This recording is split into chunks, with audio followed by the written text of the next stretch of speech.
Time began to burn like a startling sign that fate had finally found me. And your voice was all I heard, that I get what I deserve. So give me reason to prove me wrong, to wash this memory clean. Let the thoughts cross the distance through lies. Give me reason to fill this hole, connect the space between. Let it be enough to reach the truth that lies across this new divide.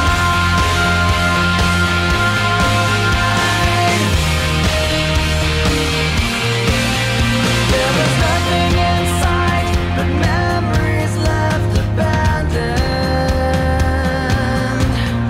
There was nowhere to hide, the ash fell like snow, and the ground caved in between where we were standing. And your voice was all I heard, that I get what I deserve. So give me reason to prove me wrong, to wash this memory clean. Let the thoughts cross the distance in your eyes across this new divide.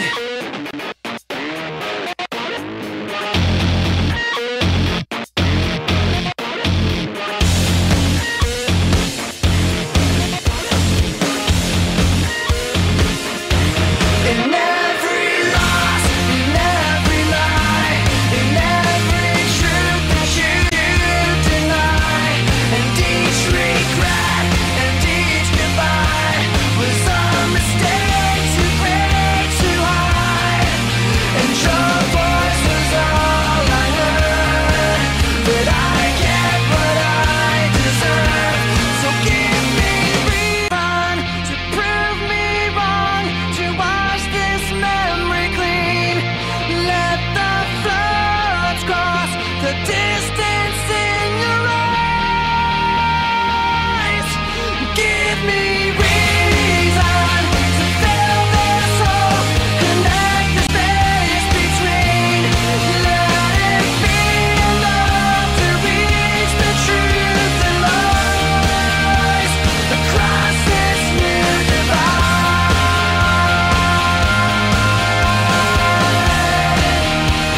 Across this new divide.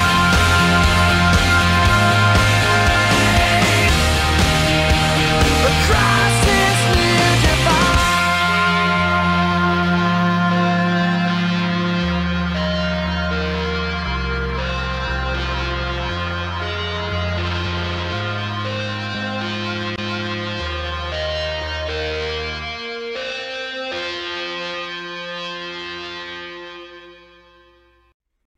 Bienvenue dans la 5e séance consacrée aux empires chrétiens byzantins et carolingiens.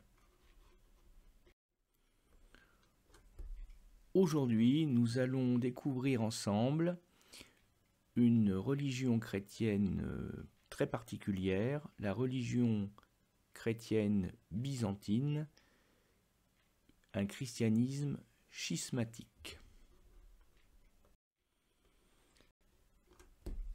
un christianisme schismatique qui a donné naissance à l'orthodoxie byzantine. Alors tout de suite, dès le titre, le ton est donné. Il y a 2 mots de vocabulaire au moins qui posent problème, c'est-à-dire que signifie l'adjectif schismatique, parce que ce n'est pas un adjectif d'un emploi très courant dans la vie quotidienne, il faut bien le reconnaître. Et qu'est-ce qu'on entend par orthodoxie byzantine? Eh bien, voilà 2 des questions auxquelles nous allons être amenés à répondre au cours de notre séance. Et plus globalement, nous nous demanderons pourquoi et comment l'Empire byzantin développe-t-il un christianisme original devenu schismatique à partir de 1054. Au cours de cette seconde partie de séance, nous allons voir que la chrétienté orthodoxe byzantine a finalement survécu à l'Empire byzantin. Et on va se demander pourquoi.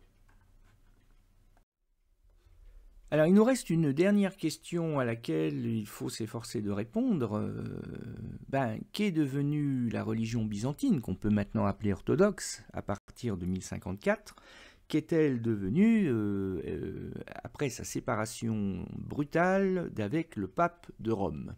Eh bien, comme le montre la carte, là on va aller vite puisqu'on l'a déjà faite ensemble en début de séquence, eh bien, alors que l'Empire byzantin est en train de rétrécir littéralement à vue d'œil, qu'il entre en phase d'agonie, qu'il s'apprête à mourir, attaqué de toutes parts, envahi de toutes parts, eh bien, paradoxalement, c'est-à-dire contradictoirement, la religion orthodoxe, issue encore une fois de l'Empire byzantin, elle se porte comme un charme et part au contraire à la conquête des voisins, et les voisins qui ne sont autres que les ennemis des Byzantins.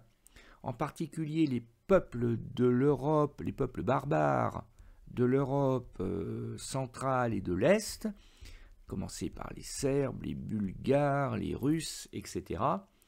Et donc, il faut se demander pourquoi. Comment ça se fait que l'Empire byzantin qui est en train de mourir voit sa religion adoptée par ses propres ennemis? Parce que là, ça peut paraître curieux. Eh bien, c'est là qu'interviennent les frangins, les frères, doublement frères en religion et puis sur le plan familial, Cyril et Méthode, qui, dès le IXe siècle, c'est-à-dire bien avant le schisme byzantin, en fait, avaient décidé, sur l'ordre d'ailleurs des empereurs, dont Basileus Michel III, avaient décidé de prendre des risques, de risquer tout simplement leur vie pour la gloire du Christ, en allant porter la bonne parole du Christ à ces barbares ennemis de Byzance, ces barbares ennemis de Byzance qui étaient par définition des païens, c'est-à-dire des non-chrétiens, et ils étaient d'autant moins chrétiens, ces barbares, ces païens, qu'ils étaient polythéistes, c'est-à-dire qu'ils croyaient en plusieurs dieux. Alors, de la part d'ailleurs des empereurs byzantins, il y avait un calcul politique, certainement, parce que, comme les Bulgares et autres étaient des ennemis très dangereux, il y a sans doute l'idée que si ces ennemis très dangereux adoptent la même religion que vous, eh bien, ils vont se considérer comme vos frères en religion, et que des frères en religion, on y réfléchit à 2 fois avant de leur faire la guerre. Bon, j'imagine que ça a dû rentrer en ligne de compte. Alors le problème, c'est que d'abord, il faut que les peuples barbares de l'Est et du centre de l'Europe, les peuples slaves, j'ai oublié de le dire, déjà, il faut qu'ils acceptent le dialogue, parce que s'ils vous tuent tout de suite, ça ne va pas fonctionner. Et ensuite, il faut dialoguer et permettre aux barbares qui ne parlent pas le grec, puisque c'est la définition même du mot barbare, d'adopter un langage commun, sans que ce soit d'ailleurs la langue grecque, parce qu'il est hors de question de faire du barbare un civilisé grec. Il ne faut pas quand même exagérer. Donc, c'est la mission des frères Cyril et Méthode d'apporter à la fois la parole du Christ, mais aussi d'apporter aux barbares slaves de l'Europe un langage écrit qui soit proche du grec, qui soit adapté aux barbares pour leur permettre de lire la Bible et donc de se convertir à la religion chrétienne. Et c'est le frère Cyril qui va mettre au point un alphabet assez proche de l'alphabet grec, et cet alphabet qu'on appellera l'alphabet cyrillique en son honneur est toujours en usage aujourd'hui, particulièrement chez les Russes et les Ukrainiens. La preuve en image avec à gauche sur cette diapo l'alphabet grec, avec la manière d'ailleurs de prononcer les lettres.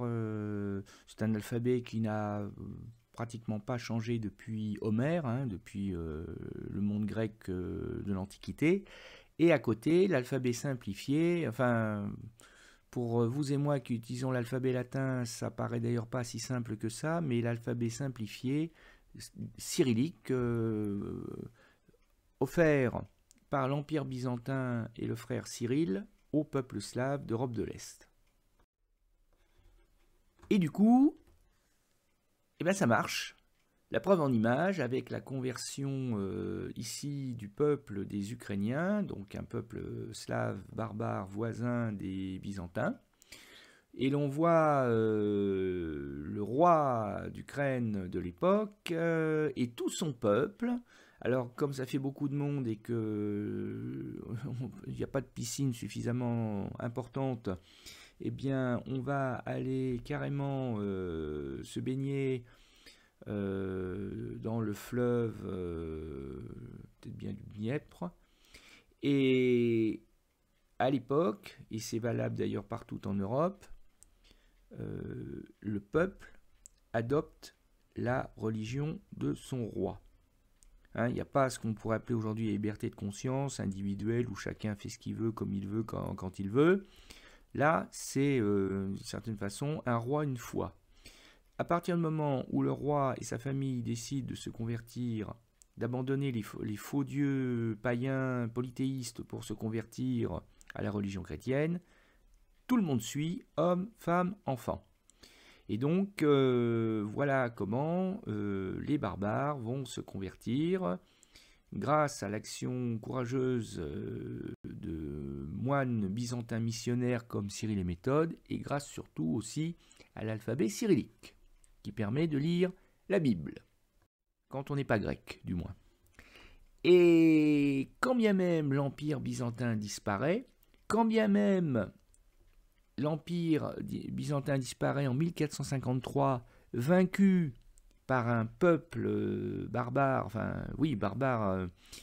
les Turcs ottomans, mais aussi vaincu par une autre religion, puisque les Turcs ottomans sont aussi des monothéistes, mais des musulmans. Ils ont le drapeau de l'islam, le drapeau vert de l'islam. Eh bien, malgré la perte de la capitale religieuse, qui aurait pu porter un coup terrible, mortel à la religion byzantine, terrassée par sa rivale musulmane, eh bien, en fait, vous allez voir que pas du tout. La religion byzantine a survécu. Alors, en apparence, c'est douteux, parce que si on regarde la carte en haut de la diapo, tout ce qui est en vert est aux mains des musulmans, pas seulement des Turcs d'ailleurs, mais aux mains des musulmans en général. Et on voit bien que là où se trouvait l'Empire byzantin, on est en terre musulmane. Et je vous rappelle que Sainte-Sophie de Constantinople est passée du statut d'église chrétienne byzantine orthodoxe au statut de mosquée musulmane, avec l'ajout en particulier des 4 minarets. Et que le nom chrétien d'ailleurs de Constantinople a été remplacé par le nom turc musulman d'Istanbul. Mais pourtant, Eh bien, l'Église orthodoxe, aujourd'hui encore, existe. Alors certes, les orthodoxes sont beaucoup moins nombreux que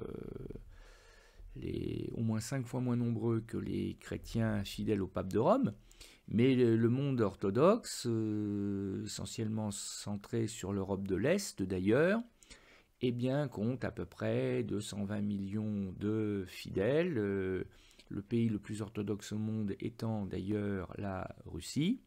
Et on voit par exemple cette jeune femme, probablement russe, en train d'allumer un cierge et de le brûler devant une icône, hein, puisque chez les orthodoxes, encore une fois, on a le culte des icônes. Et là, c'est des images d'aujourd'hui, évidemment. Et même si les relations entre le pape de Rome, c'est-à-dire ici le pape François, et le patriarche de l'Église orthodoxe, alors ici il s'agit du russe Cyril, se sont réchauffées, se sont améliorées, néanmoins les deux églises chrétiennes restent séparées.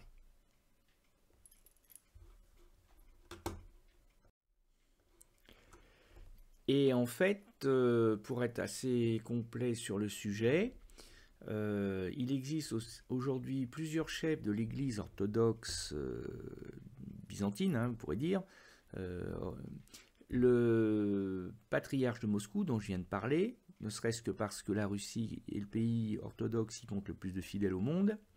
Mais il existe symboliquement un patriarche de Constantinople, puisque donc installé à Istanbul, toléré par le gouvernement turc musulman, et que quand on est par exemple un orthodoxe ukrainien, jusqu'avant la guerre et l'invasion du pays par la Russie, les Ukrainiens étaient fidèles au patriarche de Moscou, mais comme le patriarche de Moscou représente aujourd'hui l'ennemi, d'autant plus que le patriarche Cyril a pris position pour l'invasion et même la destruction de l'Ukraine, eh bien, les fidèles ukrainiens ont fait une sorte de schisme, ont rejeté leur vœu d'obéissance envers le patriarche de Russie et ont décidé d'obéir désormais au patriarche de Constantinople. Voilà, c'est tout pour aujourd'hui, et voilà notamment comment le présent peut s'expliquer par le passé. À bientôt pour une nouvelle séance consacrée aux empires chrétiens.